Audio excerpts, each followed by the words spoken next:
akamaro k'ubutumwa bw'ubugorozi n'ivugurura bwaje bukenewe rwose buwembura imitima yari yarabye bugakiza imibiri yamunzwe n'indwara.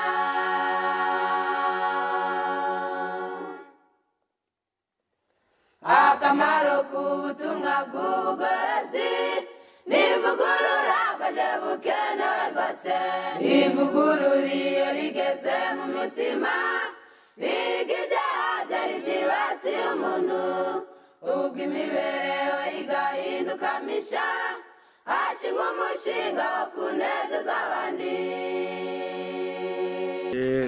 Turabasuhuje mwese ngo Uwiteka abahire. Uwo mugiye kuganira ni Kanyamapiri Etienne.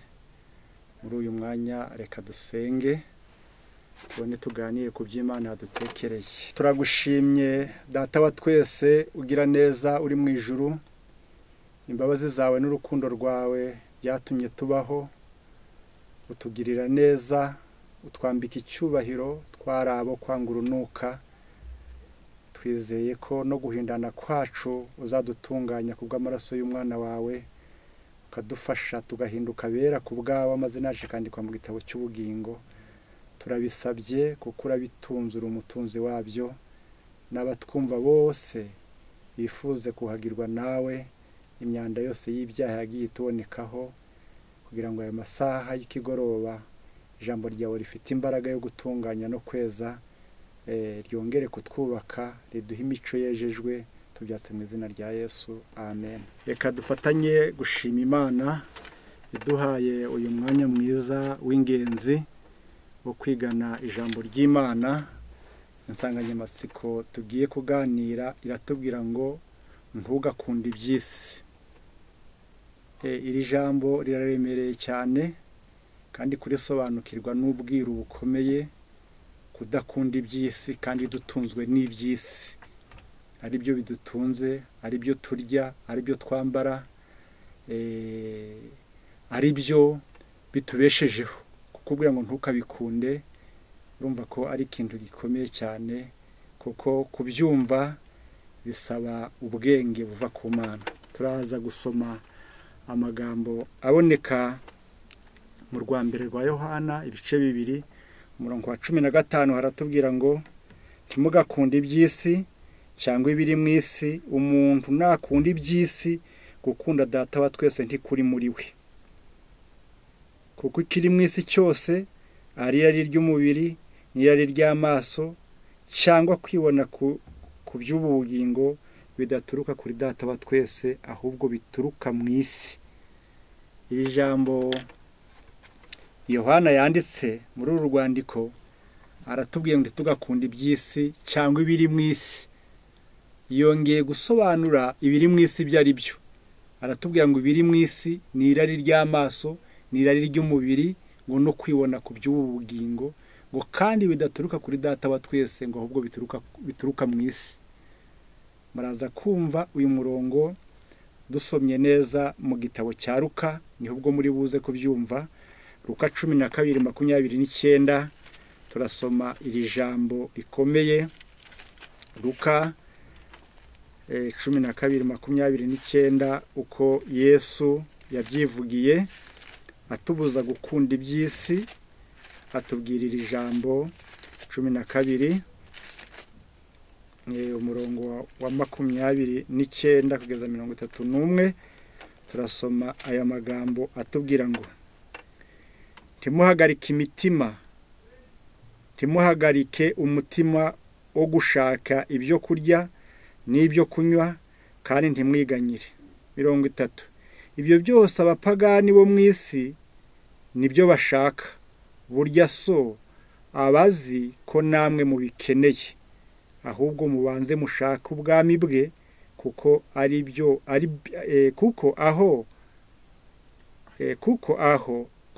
ariho ibyo muzabyongererwa.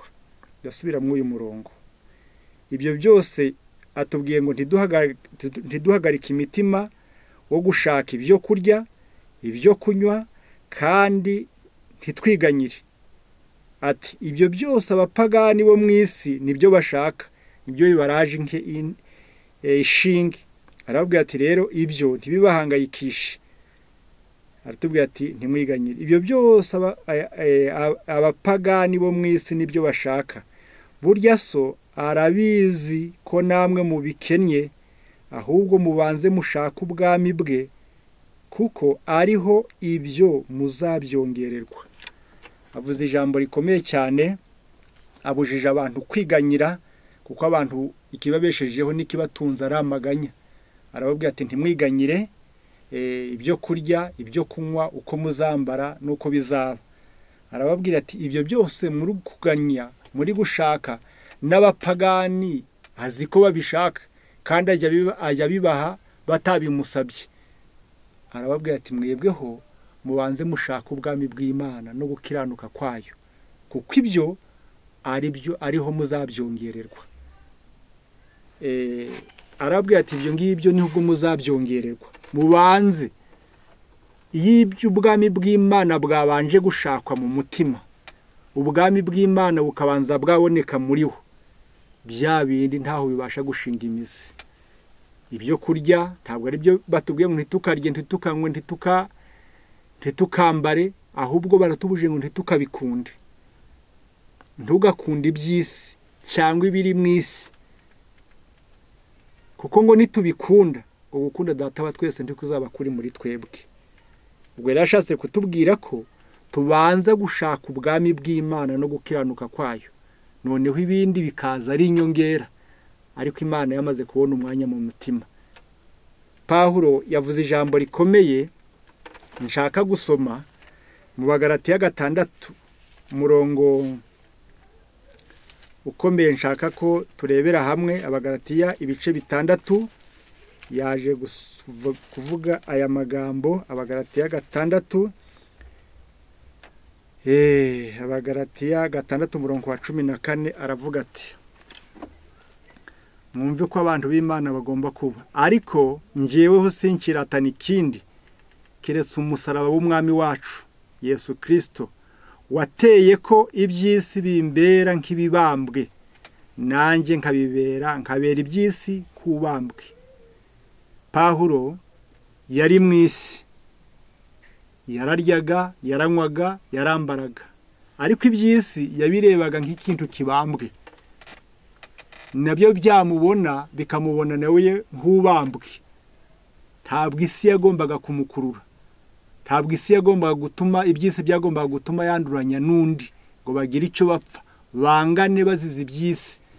Iby'isi yarabirebaga agasanga ni ibintu bitagira agaciro kuri we, maze aravuga ngo ajya bireba nk'ikintu kibambwe. Iyo babambaga ikintu nta gaciro cyabaga gifite, iyo babambaga ikintu bakibonaga nk'icyavumwe. Maze avuga ijambo rikomeye cyane, arababwira ngo kuko ati ariko njyeweho sinkiratana ikindi. Nta kindi cyari kiri muri Pawulo. Aravuga ngo ariko njye sinkiratana ikindi kiretse umusaraba w'umwami wacu Yesu Kristo, wateye ko iby'isi bimbera nk'ibibambwe, nanjye nkabera iby'isi nk'ubambwe. Mbega iby'isi byaramubonaga bikamubona nk'ubambwe, nawe yajya kubireba akabisanga nk'ibibambwe. Ntabwo ibyo rero byagombaga gukurura Pawulo. Yari yarabanje gushaka ubwami bw'Imana. Imana yari imaze gutura muri bo. Impamvu Imana itubuza iby'isi, yari izi ngorane ziri mu gukunda iby'isi. Murebye intambara ziri mu miryango, murebye intambara ziri mu moko, murebye intambara ziri mu bihugu, nta kindi kiriho icyo bapfa n'iby'isi. Umwana yica nyina, akica se, abavandimwe bakamarana, bari gupfa iby'isi. Hari irari ry'amaso, hari irari ry'umubiri, no kwibona ku by'ubu bugingo, kugira ibintu ngo yumva ari ibye. Umwana asigaye yica nyina ngo asigarane ibye, umwana akica nyina ngo asigarane igitari cye, akamwica ngo asigarane inzu ye, akamwica ngo asigarane ubutunzi bwe. Uko ni ugukunda iby'isi. Aratubwira rero ati ntimugakunde iby'isi cyangwa ibiri mu isi. Mbese mube mu isi mubeze nka Pawulo, wagiye abona akabona isi imubereye nk'ibambwe, nawe yayibona akayibera nk'ikubambwe. aravuga ati rero ahubwo mwebweho mubanze mushaka ubwami bw'Imana no gukiranuka kwayo. Nitumara kubona Imana, iby'isi ntibizadukurura, ntibizatuma tutabana neza n'abandi, ntabwo bizatubuza kubana neza n'abandi. Ariko dukunze iby'isi, imanza ziri mu nkiko uyu munsi ni iby'isi bapfa. Imanza hagati y'umugabo n'umugore, hagati y'abana na se, hagati y'imiryango, hagati y'abavandimwe, hagati y'abaturanyi, n'intambwe imwe igituma benshi bicana, bagafungishanya, bagatana, umwe akabukwe n'undi akabukwe. Nta yindi mpamvu ari ugukunda iby'isi. Niyo mpamvu yatubwiye ngo nidukunda iby'isi, gukunda Data wa twese ndi kuri muri twe. Niyo mpamvu ubanza kumukunda, wamara kumukunda bikakubuza gukunda iby'isi ngo biguteranye n'abandi. Iby'isi bakubwiye ngo ni irari, ibyo urebesha amaso. Kuko tuyatugira ibintu, ukaba wagira imirima, wagira inka, ukayunezezwa no kuzireba gusa. Ukaba wagira ubwoko bukomeye bw'abanyamaboko, b'abakire, b'abanyambaraga n'abanyabwenge, ukibona kubya ku bwabo. Ibyo nibyo byitwa iby'isi, kwibona ku by'ubu bugingo. Aratubwira rero ati Pawulo ati njyewe iby'isi mureba byambereye nk'ibibambwe, nanjye nabibereye nk'ubambwe, ntabwo iby'isi byamukururaga. Aza kuvuga ijambo n'ubundi rikomeye abantu bagomba kwitaho cyane muri Timoteyo 6, rwa mbere rwa Timoteyo ibice 6 umurongo w'9, avuga iri jambo rikomeye. Aravuga ati Timoteyo 6 rwa mbere umurongo wa 9 aratubwira ngo kuko abifuza kuba abatunzi bagwa mu moshya no mu mutego no mu irari ryinshi ry'ubupfu ryangiriza rikaroha abantu mu bibahenebereza bikabarimbuza. Kuko gukunda impiya ari umuzi w'ibi byose. Hariho abantu bamwe bazirarikiye barayoba, bava mu byo kwizera, bihandisha imibabaro myinshi. Pawulo yaraza akaga k'iby'isi ko gukunda iby'isi. Iyo wakunze iby'isi, iri jambo muryumve, kuko abifuza kuba abatunzi icyambere bajya bagwa mu moshya, biraboshye. Iyo wagize ubutunzi ukabugira nyambere, bwo buragukurura, buragutegeka ntubukibugenga. Ariko iyo Yesu yamaze kuba mu mutima w'umuntu, urabitegeka. Jureba hari igihe wibwira ngo iyo ngira ibintu, ngo runaka namukorera ibi, ngo abakene nabafasha, abatishoboye nabitaho, abarwayi nabavuza. Byaza Yesu atari muri wowe, ugatangira kubona ukumva ufite ubwenge ati nkwiriye kuzigama, aho nkwiriye kubanza nashaka iki, nashaka inzu, nashaka imirima, natunganya ibyanjye, ukibwira ngo uzita ku bandi nyuma. Iby'isi ni ikintu kibi cyane iyo byabanje mu mutima. Umuntu umwe ni wavuze ngo iyo ubwiko bwabanje ku mutima ngo ubuntu ntibujye bubona aho bunyura. Aratubwira rero ngo kuko abifuza kuba abatunzi bagwa mu moshya. Yesu yarazi ko iryo rero ryo gushaka ubutunzi rituma umuntu agwa mu moshya, ugakora n'ibyo utatekereje, ibyo utibwiraga. Kuko abifuza kuba abatunzi bagwa mu moshya no mu mutego no mu irari ryinshi ry'ubupfu ryangiriza rikaroha abantu mu bibahenebereza ngo bikabarimbuza. Niyo mpamvu Yesu azi ko byaturimbuza, bituma tubwira ko tudagomba kubikunda. Nitubigire ariko bye kutugira, tubiyobore bye kutuyobora, tubitegeke bye kudutegeka. Aravuga rero ati kuko gukunda impiya ni umuzi w'ibibi bingana iki byose. Rero mu gitabo cy'umugenzi hari ijambo rikomeye umukristo yaje kuganira na mwizerwa na mukristo. Mukristo na mwizerwa ni ku rupapuro rwa 91 paji ya 91 muzingo wa mbere. Aravuga ngo mukristo na mwizerwa bamutekereza ibyababereyeho mu nzira bari bahuye, yari yarabagejejeho ubutumwa bwiza, nuko bageze aho bari bibaruhije cyane. Umubwirizabutumwa ati, ndishimye cyane, ariko sinishimiye yuko mwabonye ibyago, ahubwo nishimiye yuko mwanesheje mugakomeza kuguma muri iyi nzira mukageza ubu, nubwo mwagushijwe kenshi n'intege nke zanyu. Njishimiye cyane ku bwanjye no ku bwanyu. Narabibye murasarura, igihe kizaza vuba ubwo umubibyi n'umusaruzi bazanezeranwa. Yohana 4:3-6. Nimukomeze, kuko byanditswe ngo igihe nigisohora tuzasarura nitutagwa isari. Abagalatiya 6:9.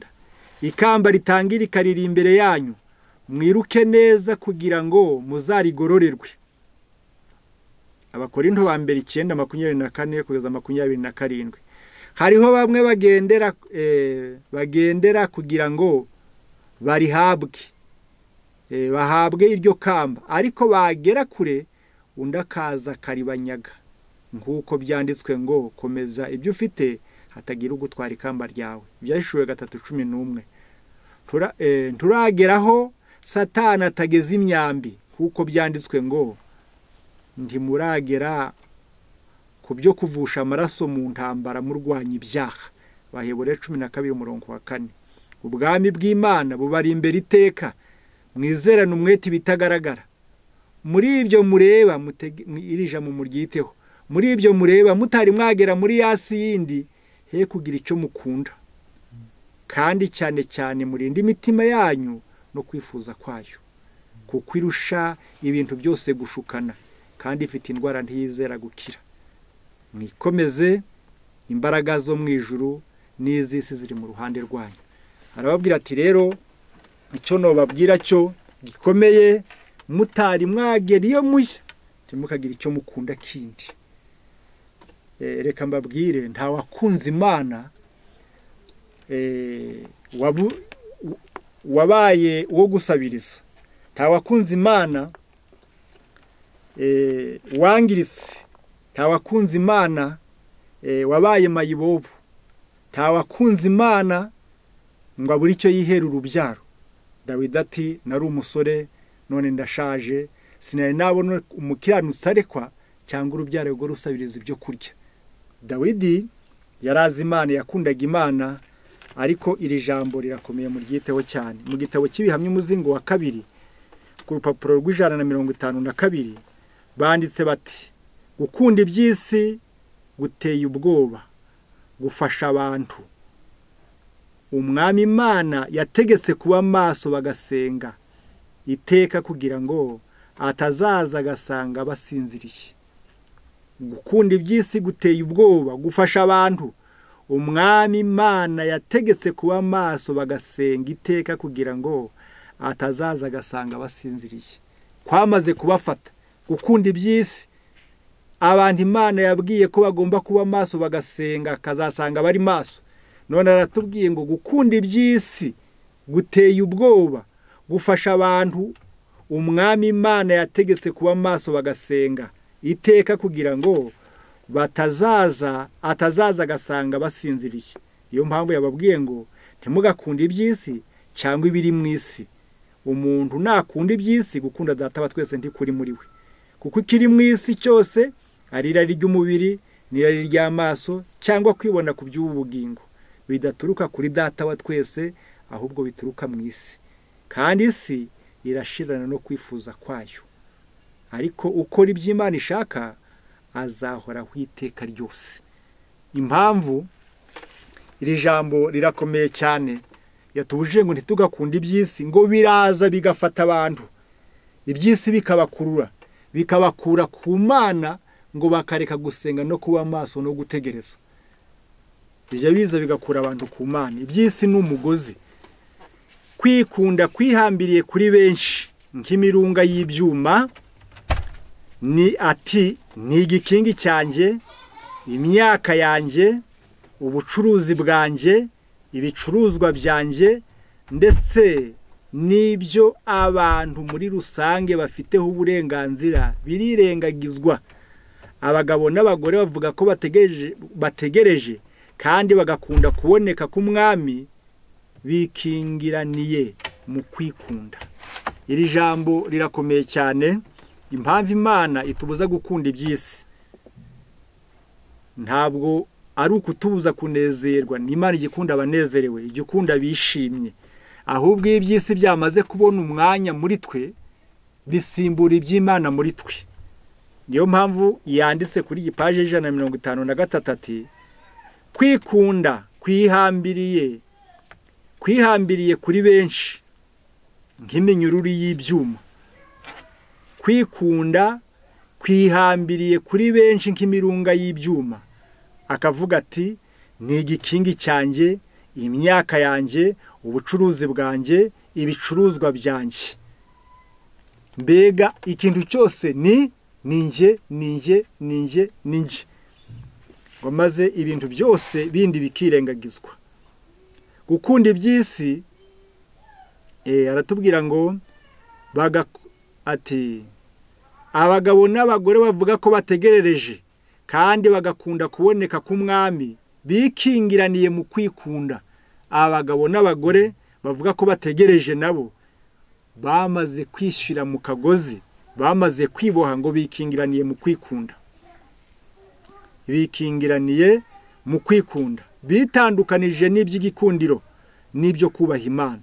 Gukunda iby'isi, irari ry'umubiri, irari ry'amaso, kwibona ku by'ubu bugingo byabizingiyeho ku buryo bahindutse impumyi.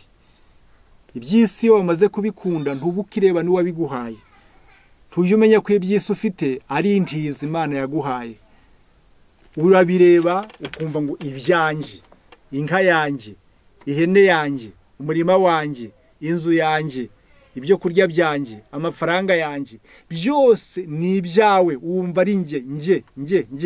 Kuko yavuze ngo ugasanga ari igikingi, birakuboha ngo nk'umurunga w'icyuma, ugasigara uvuga ngo ni igikingi cyanjye, imyaka yanjye, ubucuruzi bwanjye, ibicuruzwa byanjye. Ndetse ngo nibyo abantu muri rusange bafiteho uburenganzira birirengagizwa. Nibyo wari ufitiye uburenganzira ko wakora birirengagizwa. Abagabo n'abagore ngo bavuga ko bategereje kandi bagakunda kuboneka k'umwami bikingiraniye mu kwikunda, bitandukanije n'iby'igikundiro n'ibyo kubaha Imana.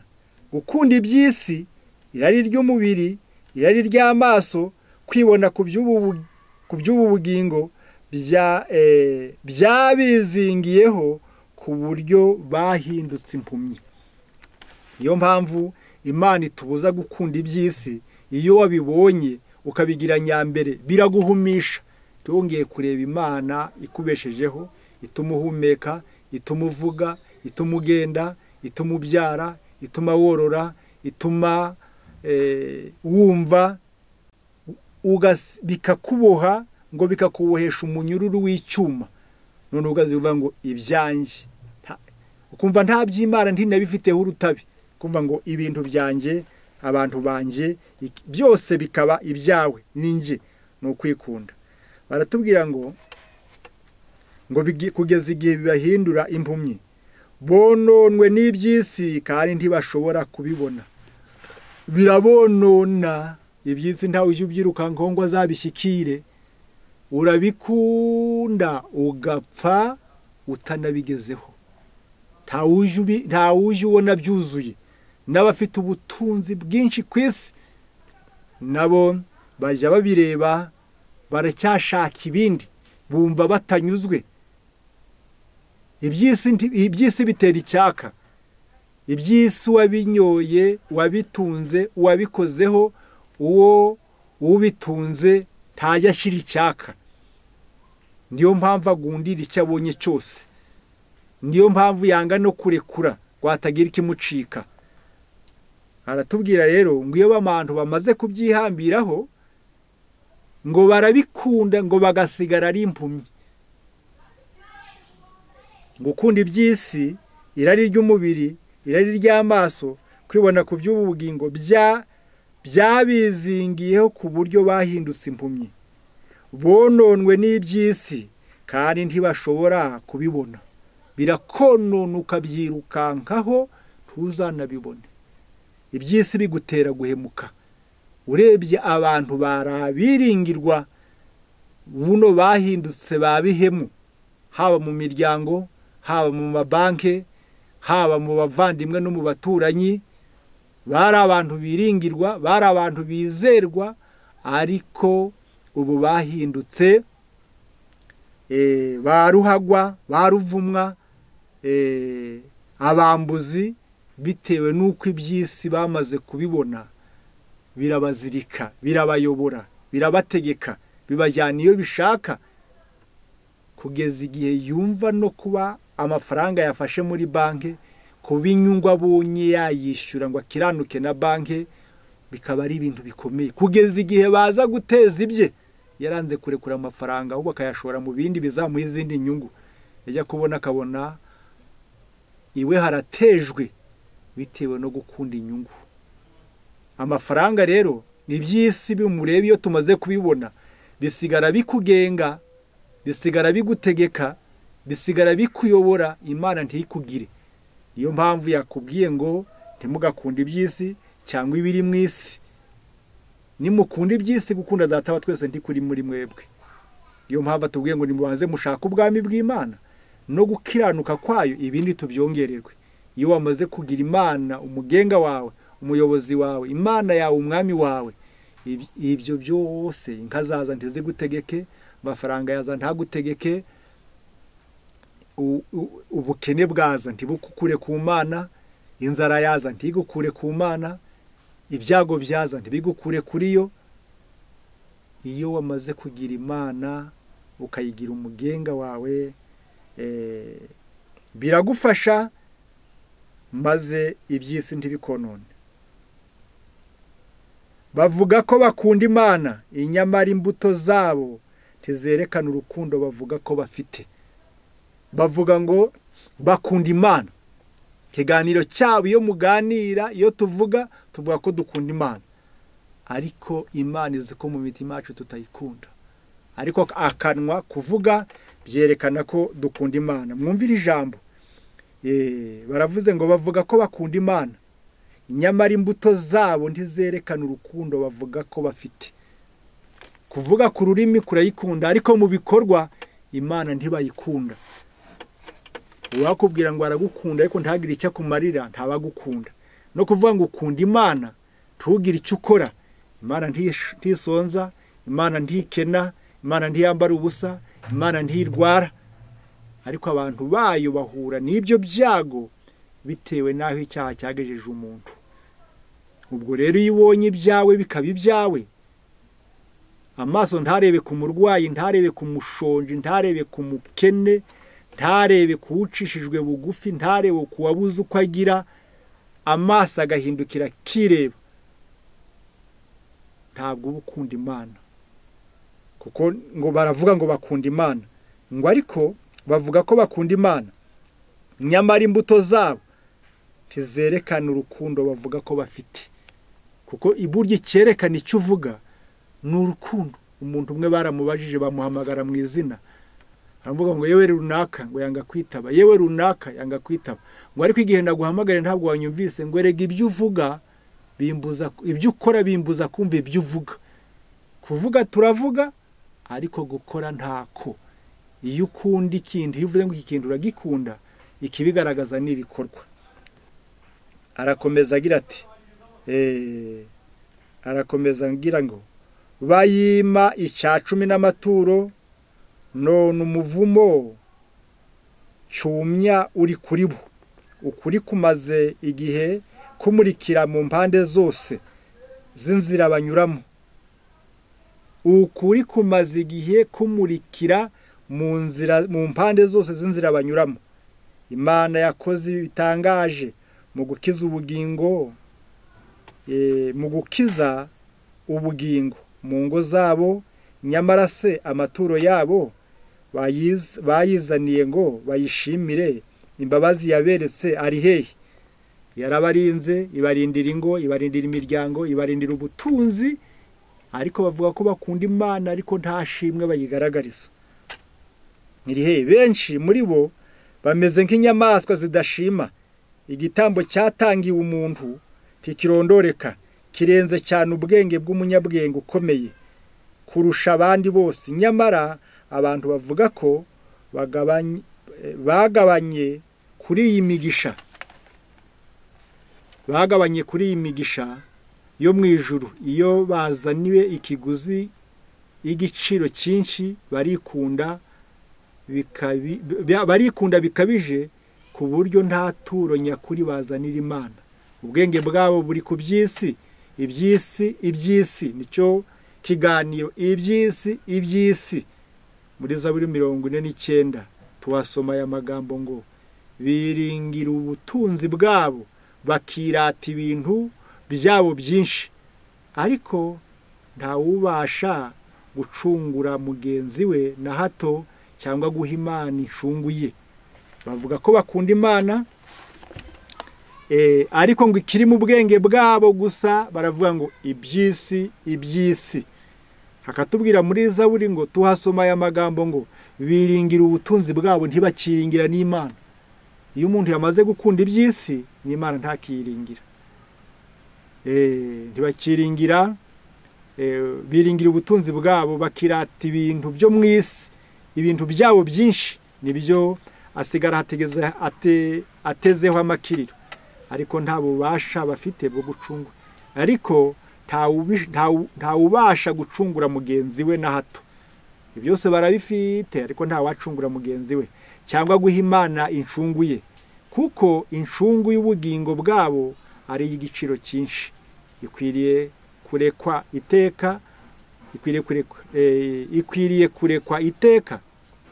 Yaba abantu bose bazirikanaga kandi bagashobora nibura gushima igitambo gikomeye cyatanzwe na Kristo, bakumva bacyashywe ku bw'igitambo gikomeye. Rero bavandimwe, gukunda iby'isi byamaze gufata umwanya w'imbere. Niyo mpamvu ijambo ry'Imana ryatubwiye ngo ntimugakunde iby'isi cyangwa ibiri mu isi. Ati nitubikunda, gukunda Data wa twese kuraba kutari muri twebwe. N'ubundi bihamya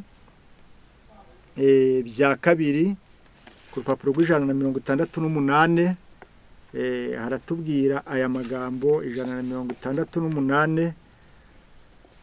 Ndasoma mwaya magambo atubwira ngo kuba bisi kwanyu kikubemerera gukingura cyane imiryango y'imitima yanyu.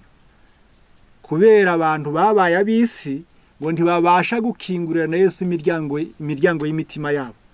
Kuba bisi kwanyu kikubemerera gukingura cyane imiryango y'imitima yanyu yinangiye ngo muyikingurire Yesu uri gukomanga, uhagaze kuri yo ashaka kuyinjiramo. Umwami w'icyubahiro wabacunguje amaraso ye bwite yategereje ku rugi ngo bamwinjize, inyamara mwayikinguye cyangwa ngo mumwakire. Rukumva ko iby'isi koko, kuko Yakobo yabivuze mu gice cya 4, yarasobanuye ngo gukunda iby'isi, ngo umuntu ukunda iby'isi ngo abayihinduye umwanzi w'Imana. Niko abitubwiye. Iri jambo muryiteho cyane bakundwa. Ndarisubiramo. Kuba bisi kwanyu kikubemerera gukingura cyane imiryango y'imitima yanyu yinangiye ngo muyikingurire Yesu uri gukomanga, uhagaze kuri yo ashaka kuyinjiramo. Nawe mbwira, urukumva iby'isi wabikundira iki? Iyo umaze kubikunda ntibikwemerera ngo ukingure n'umwami wabiguhaye, ntibyemera ngo Yesu ahabone umwanya. Iyo iby'isi y'ubwibo, kwibona ku by'ubugingo, irari ry'umubiri, irari ry'amaso, kwibona ku by'ubugingo, iyo byamaze gufata umwanya ntabwo Yesu ashobora kwinjira. Niyo mpamvu twabwiwe aya magambo akomeye. Aya magambo akomeye aravuga ngo muyiteho cyane. Kuba bisi kwanyu kikubemerera gukingura cyane imiryango y'imitima yanyu yinangiye ngo muyikingurire Yesu uri gukomanga, uhagaze kuri yo ashaka kuyinjiramo. mwanze bite iby'isi iyo byamaze gufata uwo mwanya Yesu ntagomba kubona aho yinjira. Mwanze ko ayinjiramo. Iri jambo muryiteho cyane. Umwami w'icyubahiro wabacunguje amaraso ye bwite yategerereje ku rugi ngo mumwinjize, inyamara ntimwakinguye, ntimwayikinguye cyane ngo mumwakire. Bamwe bakinguye gahoro, maze umucyo muke w'ubwiza bwe urinjira, ariko ntibakira uwo mushyitsi wo mu ijuru. N'abakinguye ngo bakinguye gato, ngo ariko imitima yabo ntiyamwakira. Nta mwanya Yesu yari afitemo. Umwanya yagombaga gutegurirwa wari urimo ibindi bintu. Umwanya Yesu yagombaga kubamo wari wibereyemo ibindi bintu. Ni ukuvuga ngo iby'isi byari birimo, nibyo byari birimo, kandi ntibakwicarana nabyo. Hari harimo ibindi bintu. Yesu yarabinginze ati, umuntu niyumva ijwi ryanjye agakingura urugi, nzinjiriwe dusangire.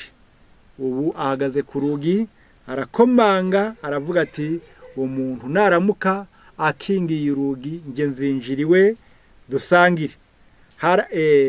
Hari umurimo mwagombaga gukora kugira ngo mukingure urugi. Hari igihe cyashize musa n'abiteguye kumva mugakingura urugi, nyamara uku gusa n'ababishaka kwabavuyemo. Hari n'igihe ijambo ry'Imana ribageraho bakumva bafite kuzamukingurira, ariko baratubwiye ngo nabyo byabavuyemo, kwanyu kwabavuyemo, maze munanirwa kugirana umushyikirano wimbitse n'umushyitsi wo mu ijuru. Kandi yari amahirwe yanyu. Icyakora bamwe muri mwe bakinguye urugi, maze bakirana ubwuzu umukiza wabo. Ni bamwe gusa bemeye ngo barakingura, bamwakirana ubwuzu. Ariko impamvu umwami wacu atubuza gukunda iby'isi, ni uko bitubuza kubana nawe, kumwakira ngo ayobore, ategeke. Uzabirebe nawe iyo wamaze kubibona, bikujyana aho bishaka. Ushoboye gutura ahantu runaka, wamara kugira amafaranga akakubwira ngo ahantu ugomba kuhatura. Wamara kugira amafaranga akakubwira ngo uyu mwenda ntugomba kuwambara. Wamara kugira amafaranga akakubwira ngo aba bantu basigaye ari bagufi, ntibagomba kuba inshuti zawe. Wamara kugira amafaranga akakubwira ati ahantu nyweraga sinzongera kuhanywera. Wamara kugira amafaranga kavuga ati igitanda nararagaho ndikinkwi, ntabwo nkwiriye kujya nkiryamaho. Warangiza kugira amafaranga kavuga ati uyu mugore wanjye ntakigezweho. Wamara kugira amafaranga, mbese iyo yamaze kuboneka, iby'isi byamaze gufata umwanya, nibyo bisigara bikuyoboye. Maze byamara gufata uwo mwanya akakubwira ngo ntabe yabasha kugukingurira urugi. Reka twihute, ntabashe kuba yagukingurira akazinga rwose, umutima akawufata ku rwego rwo hejuru. Ku rwego rwo hejuru, ndasoma n'ubundi paje 492. Paje 492 ya kino gitabo muze kwitaho. 492 haratubwira hati, haravuga hati, abantu benshi n'abafite imitima yihambiriye ku butunzi bwo ku isi, ku buryo batabona inyungu ziri mu kubitsa ubutunzi bwabo mu ijuru.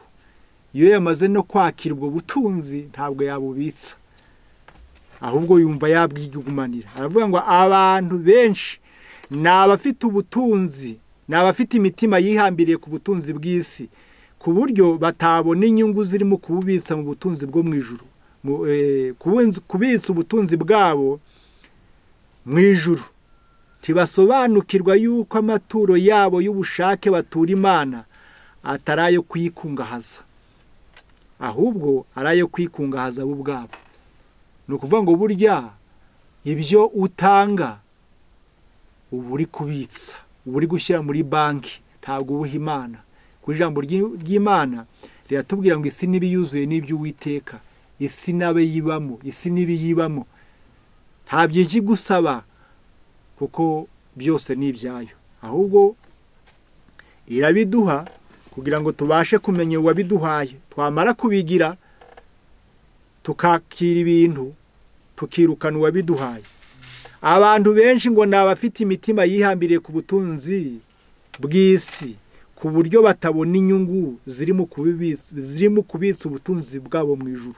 Benshi ntibashobora kuba babitsa ubutunzi bwabo mu ijuru, kandi iyo ubikije niho uba ufite ubwishingizi, kuko ijambo ry'Imana riratubwira ngo aho ubutunzi bwawe buri n'umutima wawe niho uzaba.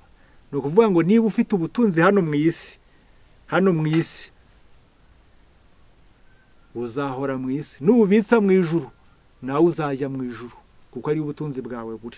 Arakomeza agira ati, ndihuta cyane, atariyo mu ijuru ntibasobanukiwe yuko amaturo yabo y'ubushake batura Imana atari ayo kwikungahaza, ahubwo ari ayo kwikungahaza ubwabo. Kristo atugira inama yo kubitsa ubutunzi bwacu mu ijuru. Tububikire nde? Mbese tububikire Imana kugira ngo ikungahare? Oya rwose, ubutunzi bwo mu isi bwose ni ubwayo kugira ngo ibugabire uwishaka.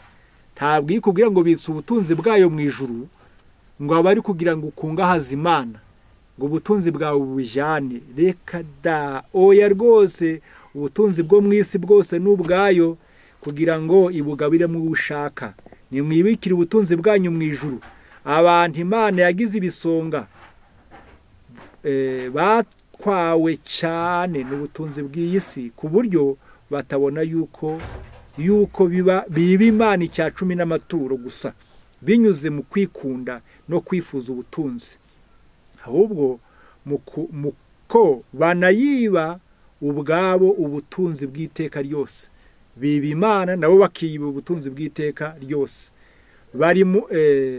Buri munsi bashobora kongera ubutunzi bwabo mu ijuru kubwo gukora umurimo w'Imana. Ushatse ubutunzi bwawe wabwongera mu ijuru kubwo gukorera Imana, kubwo gukora umurimo Umwami Imana yabasigiye ngo bawukore, ari nawo yabahereye ubutunzi ngo bawukoreshe. Buri iki Imana yaduhereye ubutunzi ni ukugira ngo tube igisubizo cy'abarira, tube igisubizo cy'abarwayi, tube igisubizo cy'abashonji, tube igisubizo cy'abakene, tube igisubizo cy'abatagira uko baba, abatagira amazu, inshike, abatagira abana, abatagira ababitaho.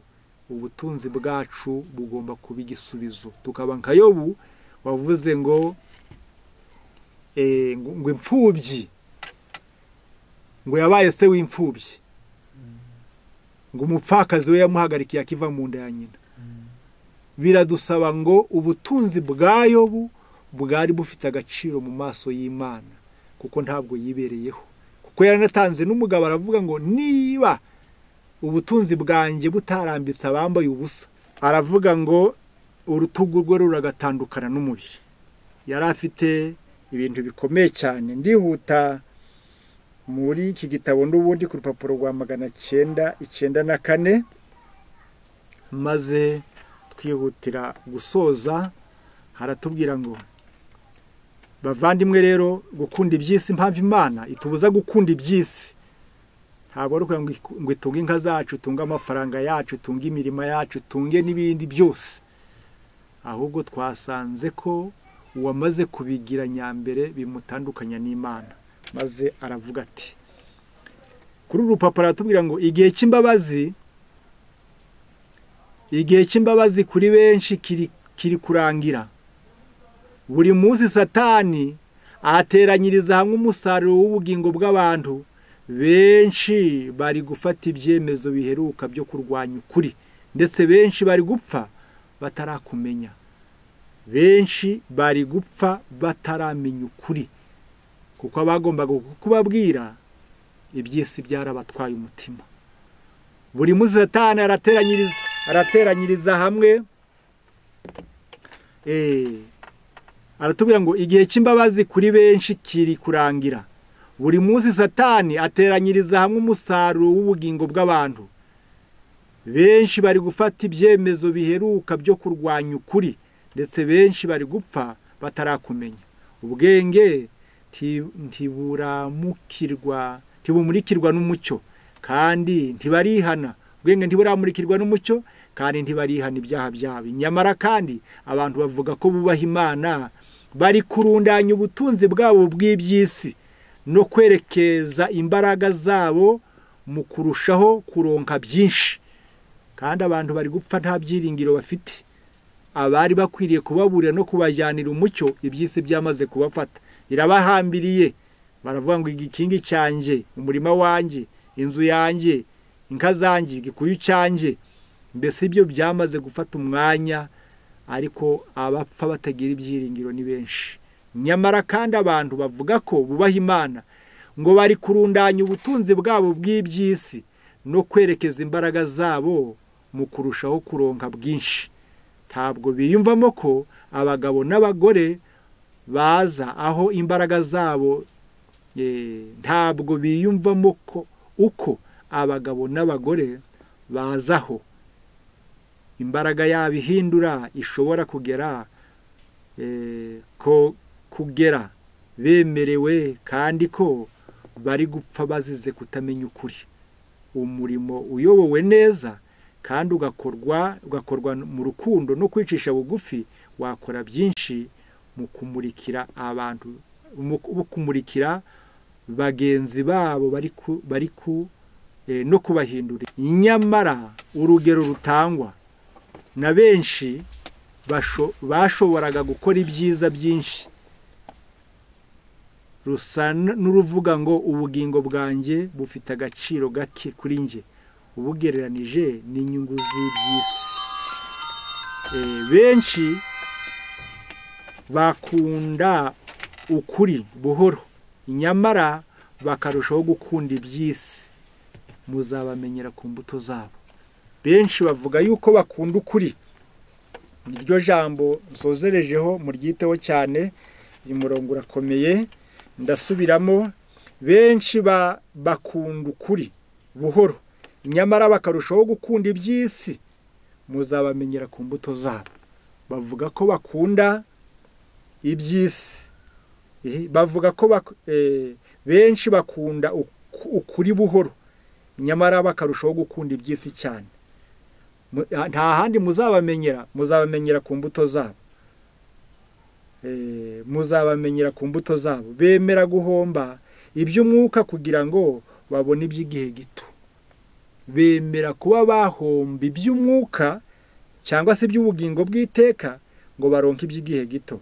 Imbuto abo bantu bera ntabwo ari izibageza ku kwera, kandi urugero batanga si rwa rundi ruzemeza imitima y'abanyabyaha no kubahindura ngo bave mu kwibeshya kuri mu nzira zabo ngo baje mu kuri. Bemerera ubugingo bw'abantu bukajya mu kurimbuka, mu gihe bashoboraga kubakiza baramutse bakoresheje umwete k'uwo bakoresheje kugira ngo babone ubutunzi bwabo bwo muri ubu buzima. Yaba uko imbaraga bakoresheje ngo babone ubutunzi arizo mbaraga bakoreshaga ngo bakize abandi, bamenye Imana, bareke ibyaha bitabaguye neza, bibamereye nabi, bari mu mwijima, baboheshejwe iminyururu batazi iyo bagana, ariko abazi ukuri ngo iby'isi byamaze kubahambira ku buryo ngo bemerera ubugingo bw'abantu bukajya mu kurimbuka, mu gihe bashoboraga kubakiza baramutse bakoresheje umwete ko bakoresheje kugira ngo babone ubutunzi bwo mu by'ubu buzima, kugira ngo bagwize ibirushijeho kuba byinshi mu butunzi bw'iyi si, bya bindi badakeneye mu by'ukuri, kandi bibongerera inshingano ndetse no gucirwaho iteka. Benshi bakora imirimo y'agahanyu maze bakangiriza ubuzima n'umunezero mu by'umwuka, amahoro, ihumure ndetse n'ibyishimo by'imiryango yabo. Barareka ubugingo bw'abantu babazengurutse bukajya mu irimbukiro, kubera ko batinya ko byabasaba ku gihe cyabo ndetse no ku butunzi bwabo kugira ngo babakize. Amafaranga niyo mana yabo. Batekereza ko gutanga ku butunzi bwabo kugira ngo bakize ubugingo nta nyungu bizabazanira. Urumva rero impamvu Imana itubuza gukunda iby'isi ni uko iby'isi byamaze guhinduka umwanzi w'Imana. Uwamaze kubigira biramumwambura. Ni nko kubona umwana wawe bamuguhuza, bakaza bakamuha ibintu bituma kwanga uri umubyeyi we. Wakwiyemeza kubihombya ariko umwana akakugarukira. Iby'isi ni mukeba, ni mukeba wacu n'Imana. Niyo mpamvu iyo wamaze kubigira, gukunda Imana ntikuba kuri muri wowe, muba mutandukanye nayo, ugasigara uri umwanzi w'Imana. Ijambo ry'Imana ritubuza gukunda iby'isi, riratubwira ngo mubanze mushake ubwami bw'Imana no gukiranuka kwayo, ngo nibwo ibindi byose muzabyongererwa. Soreza kuri iyi saha mwumva ukuntu Imana izabigenza. Ku rupapuro rwa 520, igihe ibyo dufite natwe ubwacu biteguriwe Imana, inyungu zishingiye ku kwikunda zihumisha amaso yacu, ntabona akamaro k'umurimo, kandi ubutunzi Imana iduhamagarira gukoresha bukagundirwa. Inyamara uwaturagije ubwo butunzi kugira ngo duteze imbere umurimo we, inshuro nyinshi azadukuraho ikiganza gituma tubona umugisha, kandi mu buryo bumwe na bumwe azasandaza ubutunzi twagundiriye, maze nyirabwo abuhombe nk'uko umurimo w'Imana wamuhombye. Urumva rero ubutunzi Imana ikibuguhera ni ukugira ngo bibere abandi umugisha.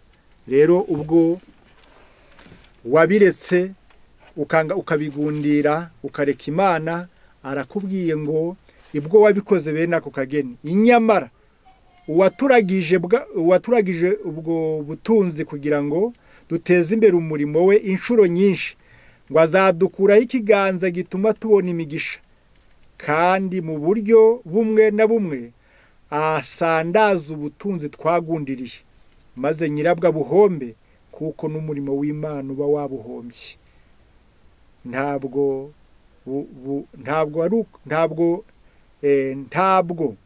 ubungabungwa muri iyi si cyangwa ngo buzaboneke mu isi izaza. Muri iyi si ntububungabunze, no mu isi izaza nabwo ntuzabubungabunze. Rero kubika ubutunzi mu ijuru uba wizigamiye, ntabwo uzigamiye Imana.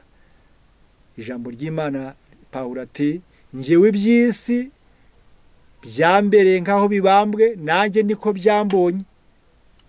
Umugenzi ati, mutari mwagera muri ya si yindi ntimukagire icyo mukunda. Iby'isi bitera kwangwa n'Imana, umuntu agahinduka umwanzi w'Imana, kuko uwabigize ntaba akemera Imana. Imana idufashe muri uyu mwanya, nawe igufashe ukunda Imana kuruta byose, kuko nuyikunda ubukire n'icyubahiro biri iwayo. Niko yabivuze mu Migani igice cya 8, yaravuze ngo nkunda abankunda, kandi abanshakana umwete bazambona. Ubukire n'icyubahiro biri iwanjye, ngo n'ubutunzi buhoraho, ngo no gukiranuka nabyo. Kunda abankunda, aragukunda kandi azuzuza ububiko. Imana idufashe kandi duhe gukomerera mu buntu bwayo, duhinduke abagabo n'abagore bakwiriye kuyihagararira mu isi. Iby'isi bigiye kutubona, ahubwo tubona Imana mu cyimbo cyayo, tuyikunde kuruta byose. Yesu nagaruka tuzimane nabo mu izina rya Yesu, amen. Akamaro k'ubutumwa bw'ubugorozi n'ivugurura bwaje bukenewe rwose, buwembura imitima yari yarabye, bugakiza imibiri yamunzwe n'indwara.